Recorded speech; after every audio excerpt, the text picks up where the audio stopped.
माधव कुंज विहारी राधा माधव कुंज विहारी जय राधा माधव कुंज विहारी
श्री राधा माधव की जय। नटराज श्रीमद् भागवतम की जय। श्रील प्रभुपाद की जय।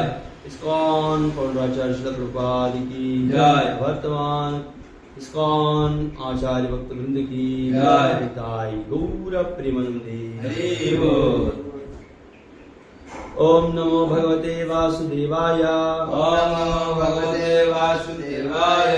ओम नमो भगवते वासुदेवाय ओम नमो भगवते वासुदेवाय। ओम नमो भगवते वासुदेवाय ओम नमो भगवते वासुदेवाय। नारायणं नमस्कृत्य नरं चैव नरोत्तमं देवीं सरस्वतीं व्यासं ततो जयामुदीरये नष्टं प्रायेषु अभद्रेषु नित्यं भागवत सेवया भगवते उत्तमश्लोके भक्तिर्भवति नैष्टिकी। हरे कृष्ण। आज श्रीमद् भागवतम प्रथम स्कंद 16वां अध्याय और 17वां श्लोक और 18वीं। तस्यैवं वर्तमानस्य पूर्वेषां वृत्तिमन्वहं नातिदूरे किलाश्चर्यं यदासीत् तन्निबोध मे तस्यैवं वर्तमानस्य पूर्वेषां मृत्युमन्वहम् नादिदूरे किलाश्चर्यं यदासीत् तन्निबोध मे।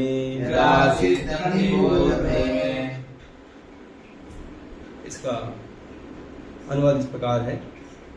अब तुम लोग मुझसे वह घटना सुन सकते हो जब तक घटी जब महाराज परीक्षित अपने पूर्वजों की उत्तम वृत्तियों के विषय में सुनते हुए तथा उन विचारों में डूबे हुए अपने दिन बिता रहे थे।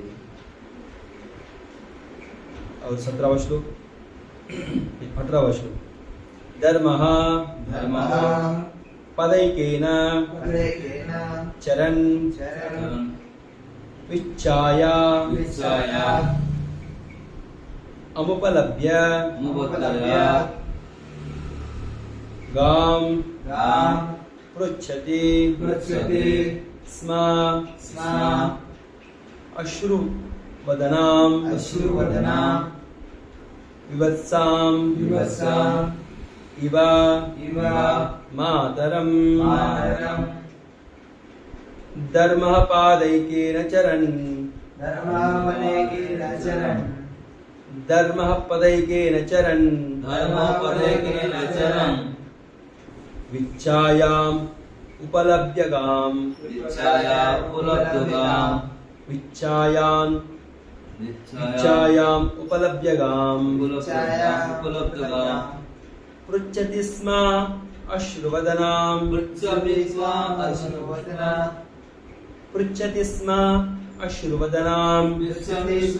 अश्रुवदनां विवत्सामिव मातरम्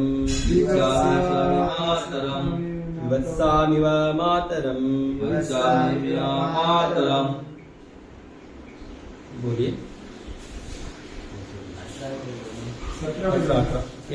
18 बोलिए।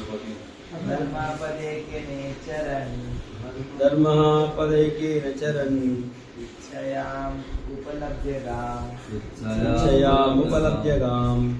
पृच्छति स्वाम् अश्रुवदनाम्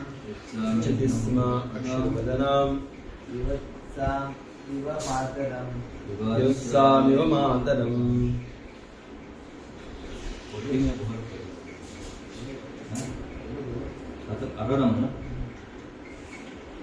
धर्मपदैकेन चरन् विच्छायापलभ्यगाम् छाति शब्दो वादनाम् पृच्छति स्वाम् अश्रुवदनाम् विभत्सामिमत्राम् विवस्वाम् इव मातरम्।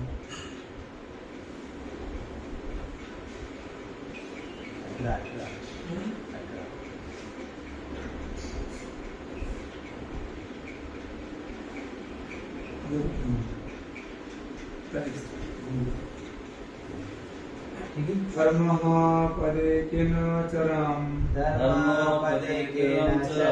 इच्छयामुपलभ्यगाम् पृच्छति समाश्रुवदनं विवत्समाभिमातरम्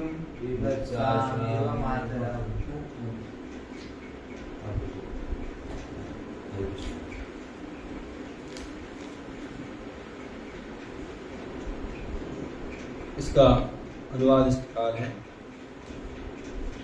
साक्षात धर्म बैल के रूप में विचरण कर रहा था। उसे गाय के रूप में साक्षात पृथ्वी मिली, जो ऐसी माता के समान शोकग्रस्त दिखाई पड़ी जो अपना पुत्र खो चुकी हो। उसकी आंखों में आंसू थे और उसके शरीर का सौंदर्य उड़ गया था। धर्म ने पृथ्वी से इस प्रकार प्रश्न किया,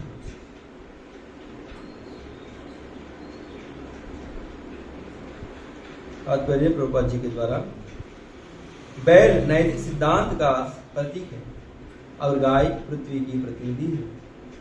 जब बैल तथा गाय प्रसन्न मुद्रा में रहते हैं तो यह माना जाता है कि संसार भर के मनुष्य भी प्रसन्न है। इसका कारण यह है कि बैल खेतों से अन्न उपजाने में सहायता करता है और गाय दूध देती है, जो समग्र बोझ आहारों में चमत्कारिक पदार्थ है। अतः मानव समाज इन दो महत्वपूर्ण पशुओं को बड़ी ही सावधानी से पालन करता है, जिससे वे प्रसन्नता पूर्वक सर्वत्र विचरण कर सके। लेकिन आज के समय में इस कलयुग में बैल तथा गाय दोनों का वध हो रहा है और दोनों ही उन मनुष्यों द्वारा भोजन के रूप में उपयोग में लाया जा रहे हैं जो ब्राह्मण संस्कृति को नहीं जानते। समस्त मानव समाज के कल्याण हेतु ब्राह्मण सभ्यता को समस्त सांस्कृतिक विषयों में सर्वोपरि सिद्धि मानकर बैल तथा गाय को बचाया जा सकता है। ऐसी संस्कृति की समृद्धि से समाज का मनोबल समुचित रूप से बना रहता है और इस प्रकार बिना किसी बाहरी प्रयास के ही शांति तथा संपन्नता प्राप्त हो जाती है। जब ब्राह्मण संस्कृति का पतन होता है तब गाय बैल के साथ दुर्व्यवहार होता है और जो परिणाम निकलता है उसके निम्नलिखित प्रमुख लक्षण हैं। बोली ओम ज्ञानतिमिरान्धस्य ज्ञानाञ्जनशलाकया चक्षुरोन्मिलितं येन तस्मै श्रीगुरवे नमः। श्रीचैतन्यमनोभीष्टं स्थापितं येन भूतले स्वयं रूपः कदा मह्यं ददाति सुपदान्तिकं।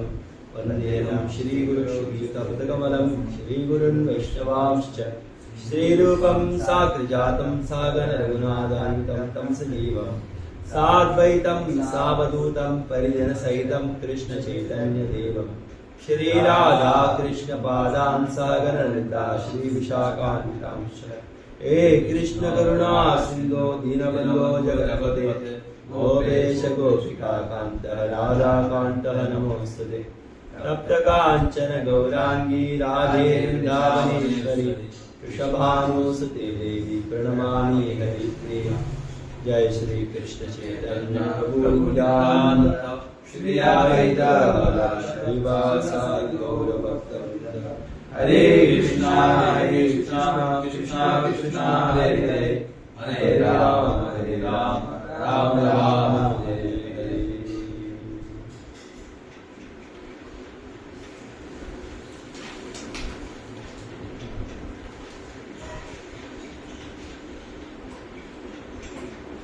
हम देख रहे हैं कि 17 और 18वां श्लोक में इस प्रकार दी गई है। महाराज परीक्षित उनके पूर्वजों का जो कथा सुनते सुनते उसी जो आनंद को पाते हुए उसमें डूबे हुए हैं, क्योंकि युधिष्ठिर महाराज की जो कथा है और युधिष्ठिर महाराज की जो क्षमता है और उनके जो लक्षण है बहुत अद्भुत है। इसके कारण और उनके लीलाएं भी बहुत अद्भुत है, इसलिए भगवान और भक्तों की लीलाएं बहुत मधुर है। ये मधुर होने के कारण हम बारंबार सुनने के लिए आसक्ति होती है। ये आसक्ति हमारे में बनाने का जरूरत नहीं है, वो अपने आप आ जाती है। केवल आपके ये लक्षण होना चाहिए कि ध्यान पूर्वक सुनना है। क्या करना है? और ध्यान पूर्वक सुनने के लिए आपका क्या चाहिए? ये ही चाहिए, वो क्या है? श्रद्धा। क्या चाहिए? श्रद्धा। अगर आपके जो मन में, आपके हृदय में विश्वास या श्रद्धा नहीं है, तब आपके जो कान खोल के नहीं सुनता। क्यों नहीं सुनता है? क्योंकि विश्वास नहीं होने के कारण सो दूसरों के प्रति आपके हृदय में कल्मश भर जाता है। जैसा वो भर जाता है, सो कोई भी चीजें उनके कान में नहीं जा सकती। जैसा अगर एक नाली जा रही है, छोटा वाला पाइप, वो नाली में पानी अगर जा रही है, उसमें कचरा भर गया तो क्या होगा? जो भी पानी है नहीं जा सकता है।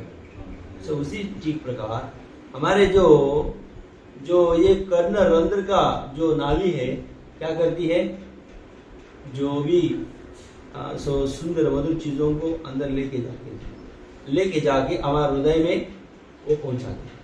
लेकिन अगर ये नाली दुष्प्रभाव की वजह से या दुष्ट चीजों को सुनने की वजह से और अनेक प्रकार की कल्मश हमारे हृदय में भरने की वजह से, जैसा ये पूरा नाली बंद हो जाता है, सो उसी समय हमारा जो सुनने का ताकत है बंद हो जाता है। इसलिए ये जो क्षमता को या ये जो कार्य को आगे बढ़ने के लिए हमारा जो नाली को साफ सफाई करना है। कब करना है? हर दिन करना है। ये नाली कहाँ तक है? हमारा हृदय तक है। कहाँ तक है? सो वहां तक ये पूरा नाली साफ सफाई करना है तो क्या करना चाहिए? भगवान का भजन सुनना चाहिए, भगवान का कीर्तन सुनना चाहिए और आंखों से भगवान को देखना चाहिए। और इसी प्रकार हमारा जीवन अगर पालन करेंगे तो हमारा हृदय दिन दिन साफ साफ होते जाता है। इसके लिए क्या करना है? हर दिन हम सुनना चाहिए, हर दिन हमारा जो श्रद्धा है बढ़ाना चाहिए। चेतो दर्पणमात् जन्म भव महादावाग्नि निर्वापनम श्रेय कैरवचंद्रिका वितरण विद्यावधू जीवनम आनंदामुदिवर्धनम प्रतिपदम पूर्णामृत स्वादनम सर्वात्म सर्वम परम विजयते श्री कृष्ण संकीर्तनम। इसी प्रकार भक्त और भगवान की जो दिव्य लीलाएं सुनने की वजह से हमें आनंद मिलता। इधर उसी ठीक प्रकार हमारे जो परीक्षित महाराज उसी आनंद लीला में डूबे हुए हैं। इसी प्रकार उनके जीवन यापन कर रहे थे। सो ऐसा कर रहे थे, करते करते जा रहे हैं। और ऐसा है कि बात अभी ये जो धर्म के बाद क्यों आए, धर्म के बाद अभी क्यों आए? क्योंकि ये जो धर्म का एक राजा है वो कौन है? युधिष्ठिर महाराज। कौन थे? युधिष्ठिर महाराज थे। ये धर्म का राजा है, इसलिए इनका और एक नाम भी है धर्मराज। क्या है? और ये धर्मराज और कोई नहीं है, वही युधिष्ठिर महाराज है और वही यमधर्मराज भी है।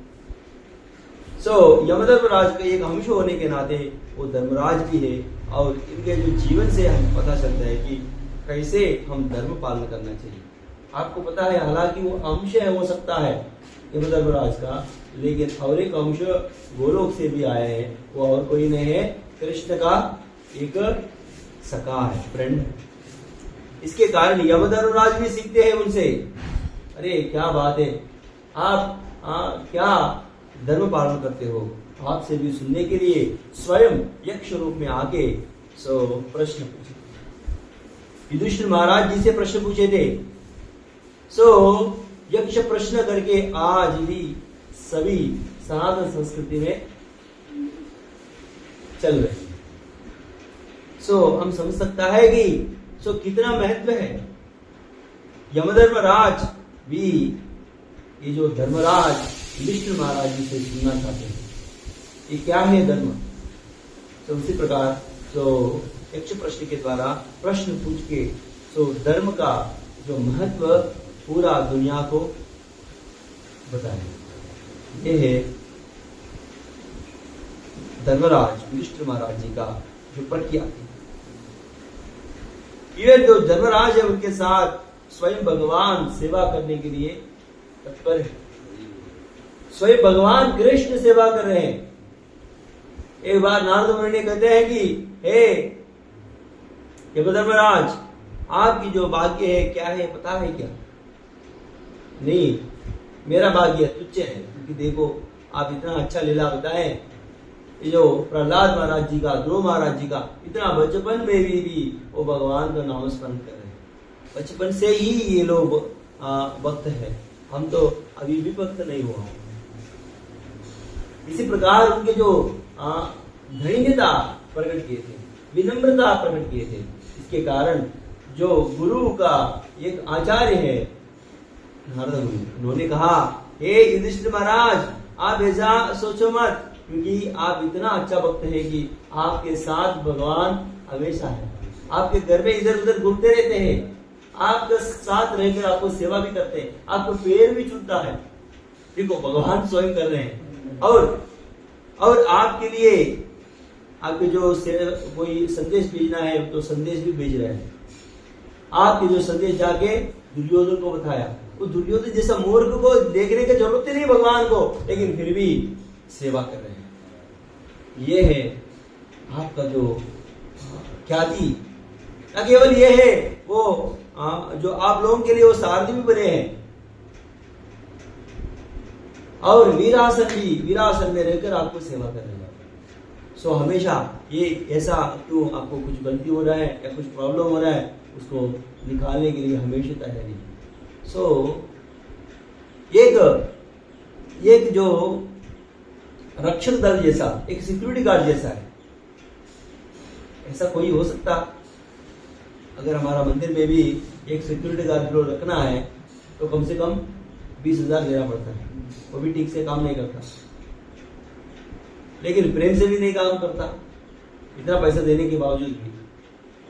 लेकिन इधर कुछ पैसा ही नहीं, अब क्या दे रहे हैं वो लोग?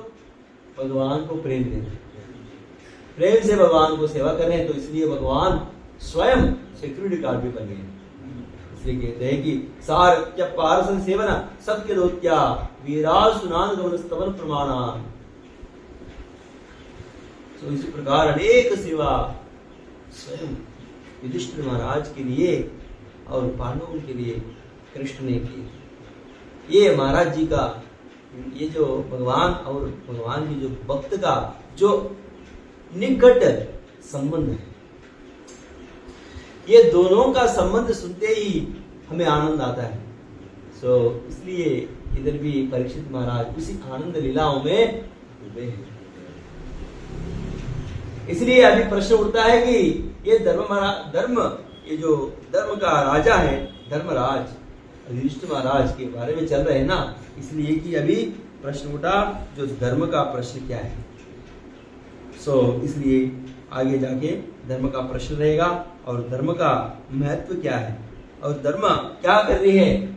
धर्म स्वयं एक बैल के रूप में है, बैल के रूप में है और उनके 4 पैर हैं।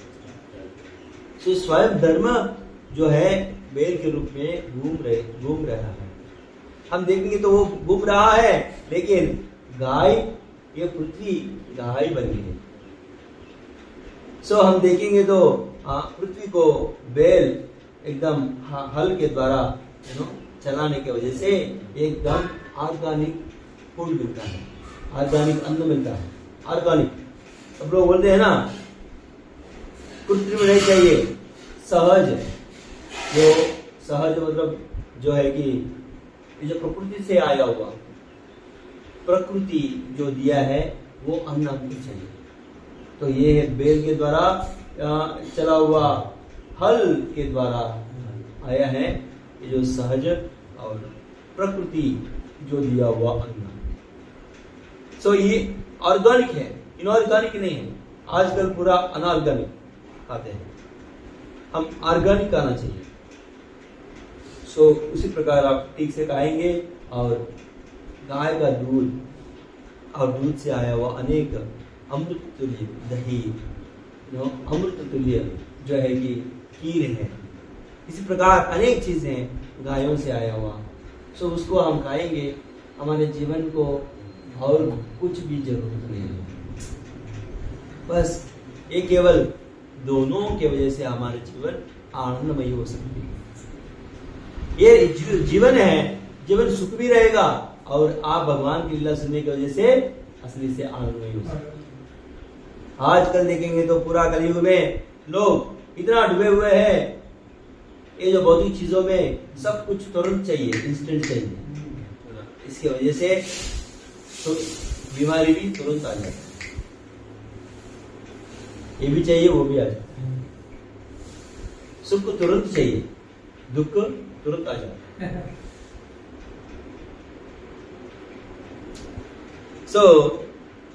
इसलिए श्रील प्रभुपाद हमारे जो संस्कृति के ऊपर जोर दिए हैं। हमारी संस्कृति क्या है? वेद और गाय को पालन करना। इसकी वजह से हमको अच्छी पौष्टिक आहार मिलती है। ऐसे प्रश्न ही नहीं उठता ये क्या है विटामिन, ये क्या है, ये एंजाइम्स क्या है, वो क्या है, प्रोटीन्स क्या है, इसका प्रश्न ही नहीं उठता। हम आराम से जो बेल के द्वारा चला हुआ फल के द्वारा जो प्रोड्यूस होता है वही ऑर्गेनिक फूड, ऑर्गेनिक अन्न आया, और गाय के द्वारा हमको दूध और अनेक प्रोडक्ट्स आए। सो उसको हम ग्रहण करने की वजह से हमारा जीवन सुखमय हो सकता है, साथ साथ आनंदमय भी हो सकता है भगवान के लीलाओं को सुनने के द्वारा। यही हमारा वैदिक संस्कृति है। इसलिए अगर आज आप भगवान को अगर भूल गया, ये तो बड़ी पीड़ा का बात है। अगर भूल भी गया हो, लेकिन आप कहाँ रहेगा? सुखमय जीवन में रहेगा। क्या है कि जो दूध जो है कि जो हमारा देसी गाय का दूध पिएंगे और वो भी भगवान को अर्पण किया हुआ दूध पिएंगे तो सुखी रह सकता है, कभी भी प्रॉब्लम नहीं आए। आजकल हम देखेंगे तो सब लोग परेशान हैं, जो शरीर से परेशान है और बाहर जो चीजों से परेशान है और लोगों से परेशान है और खुद से परेशान, मन से पूरा परेशान। तो इसलिए इस मन से और ये शरीर से और ये दुखी शरीर से और बाहर चीजों से आप मुक्त होना है तो क्या करना चाहिए? हमारा वैदिक संस्कृति को पालन करना चाहिए। वैदिक संस्कृति को पालन करते हुए और भगवान का लीला सुनना चाहिए।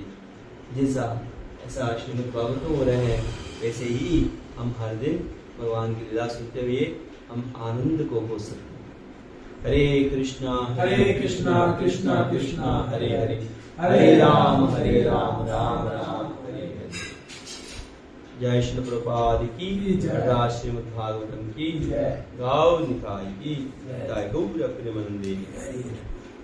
आपका प्रश्न क्या है? प्रभु इधर तात्पर्य में लिखा था आपसे गाय का आपसे आंसू निकल रहा है, जैसे कुछ थोड़ा सा मतलब आप पढ़ा गाय का आपसे से आंसू निकल रहा है।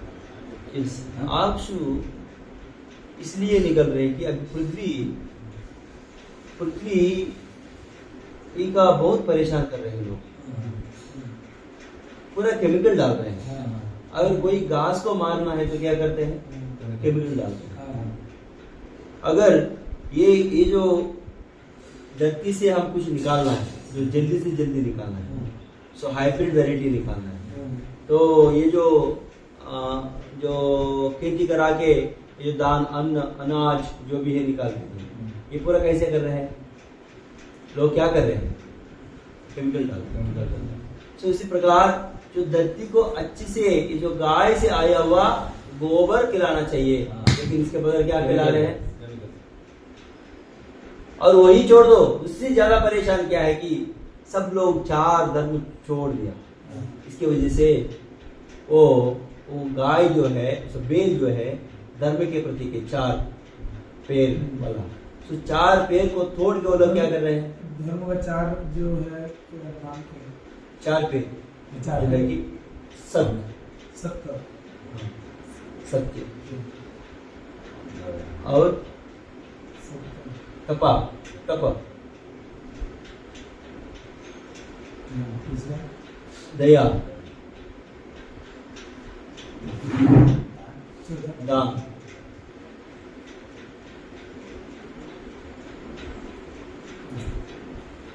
और एक भी आता है, लेकिन अभी ये और ये समझना बहुत इम्पोर्टेंट है, तो इसलिए मैं बता रहा हूँ। चार ये क्या है? सत्य, सत्य बोलना। जैसे है कि आदमी लोग हाँ, सत्य तो बोलने के बाद झूठ बोलने में बहुत मोश है, तो इसी की वजह से जो धरती का तकलीफ है। हाँ, क्यों? ये जो धर्म बेल का जो पेड़ को काट रहे हैं और कुछ नहीं कर रहे। और दूसरा तप नहीं कर रहे, तपस्या लेने के लिए तैयारी है ही नहीं। पहले जमाना में इवन अभी भी जो है कि पुराना लोग क्या है 3 बजे उठता है, 2 बजे उठ के भी सेवा करते जब जरूरत है। जैसा है कि हम प्रोग्राम है, हम तीर्थ यात्रा जाएंगे, तब क्या बोलेगा 1 बजे भी उठ के चला जो निकल जाते हैं सब लोग। 1 बजे भी उठ के पूरा तैयारी कर देते हैं, अलग अलग है नो प्रसाद 1-2 दिन के लिए बनाते हैं और तीर्थ यात्रा जाते थे। लेकिन आजकल बोलेंगे तो यात्रा है 4 बजे, बोलेंगे तो क्या 4 बजे नहीं है। सोता तो 12-1 बजे 2 बजे। हाँ, तो ऐसा हो गया। पहले जमाने में देवी सो जाता था, शाम होते 4 बजे आ नहीं पाता है। और इसके बदल क्या है कि 4 बजे आने छोड़ दो, 5 बजे तक हम वेट कर रहे हैं, तो उस तक भी आए नहीं लोग। और इसमें ड्रॉप भी है क्योंकि नींद खुला नहीं। तो उसी प्रकार की लोगों का कमिटमेंट है, क्या कर रहे हैं, इसलिए वो पेड़ को काट दिया। और ये द्वापर में दया भी था, तो दया तो मतलब पूरी तरीके से था, बहुत सारे लोगों को दया था। अगर वो भी धीरे धीरे क्षीण होते जा रहे हैं। अभी जो दया है चाहे केवल 1%, 100 लोगों में 1-2 लोगों को रहा होगा। कलयुग में खास करके दान का स्वभाव होना चाहिए, दान देना चाहिए। वो भी आजकल कम हो गया, 50%, मे बी 20%। कितना है? 20%। 100 लोगों में देखेंगे 20% दान करते हैं। हम देखेंगे तो कितना लोग को हम जोड़ने के लिए प्रयास कर रहे हैं इस सभा में, लेकिन कितना लोग जुड़े हैं? दमन में कम से कम कितना लोग हैं? तो मतलब दमन और चला सोमनाथ ये पूरा मिलके 4 लाख तो होंगे ना। 4 लाख है, 4-5 लाख, 4 लाख ही पकड़ लो। लेकिन उसमें कम से कम कितना 4000 होना चाहिए। कितना होना चाहिए? 4000 तो होना चाहिए। और कलयुग धर्म प्रकार देखेंगे तो उतना भी नहीं है। कितना लाख होना चाहिए? 1 लाख होना चाहिए। कलयुग, अगर कलयुग आप कम से कम कलयुग में जो पैर है बचा हुआ है उसको ठीक से आप पालन करना है तो क्या है 1 लाख लोग मंदिर को दान देना चाहिए रेगुलरली, मतलब मंथली इतनी सभा देना चाहिए। तब भी ये जो कलयुग का धर्म कम से कम दान बचा नहीं तो वो भी नहीं बच पाए। तो इसलिए लोगों को जोड़ो। अगर वो जो तोड़ रहे हैं वो राक्षस का दोस्त है। कौन है? यस, जो राक्षस का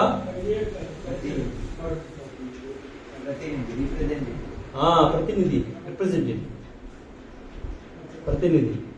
मैं ऐसे सुना है भतीजा है राक्षस का, हो भी सकता और कुछ नहीं। इसलिए